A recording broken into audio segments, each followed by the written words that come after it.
Here we have a sweet potato, we have a daikon, we have the beetroot, butternut squash obviously, and then a watermelon, okay?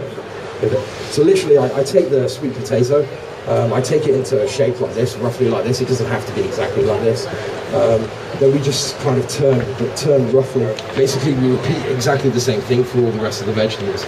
We do exactly the same thing for the daikon, we do the same thing for the butternut, and then we'll start heating them up. Now the way we heat it in the restaurant, we basically pre-blanch it first. So we just blanch it in hot water. With vegetables, I like to season the water very, very heavily, basically just to season the vegetables. You take a large watermelon, like we have in front of us here, you take it and prep it quite normally, quite simply.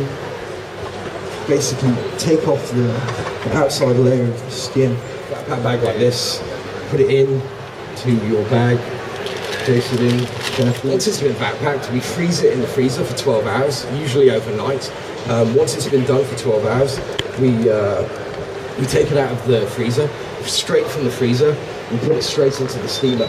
Now, I've got one which was frozen last night, and I've taken out, I've just put it into the steamer now. So we cook it between 1 to 2 hours. It all depends on how thick, and you end up, after 2 hours, with something like this.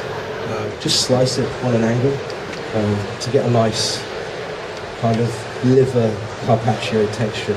We're using just 2 different types of salad leaves at the moment. We're just using red chard and rocket.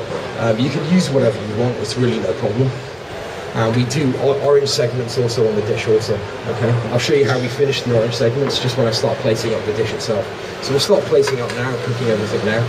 It's quite a simple, quick and easy thing to do. Okay, so we have our vegetable, our oil already in there. It doesn't need to be a hot pan, it just needs to be a cold pan. It's better to be a cold pan to start off with. You bring it up to the heat and take the watermelon, just like so. Place it nicely. While I'm doing this, Daniel's going to take the tuna apart. He's going to take a nice piece. He's going to sear it on here, which I'll start heating up now. Searing the tuna belly off there now. Okay.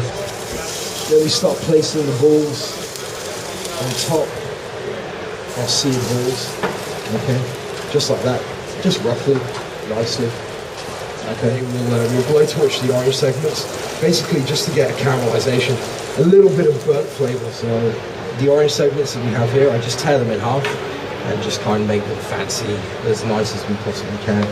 So I'll just go through the recipe very quickly of a truffle vinaigrette that we make at the restaurant at Saint Pierre. So what we have basically is your olive oil, mustard, and Chardonnay vinegar. Okay, we add a bit of truffle oil in there as well, just to make the truffle taste a lot stronger. So at the end, of course, we're a fine dining restaurant. We will always add truffle, fresh truffle. Roughly chopped. Doesn't have to be neat or tidy. Just throw it straight in, all straight into the vinaigrette. Add a little bit of seasoning into there. You can have a little bit of pepper also. And that's it, your vinaigrette is done. Slice it on an angle for the restaurant, just for the customers, for ease of eating. Carefully try and place it, if it's going to hold, on top of the salad.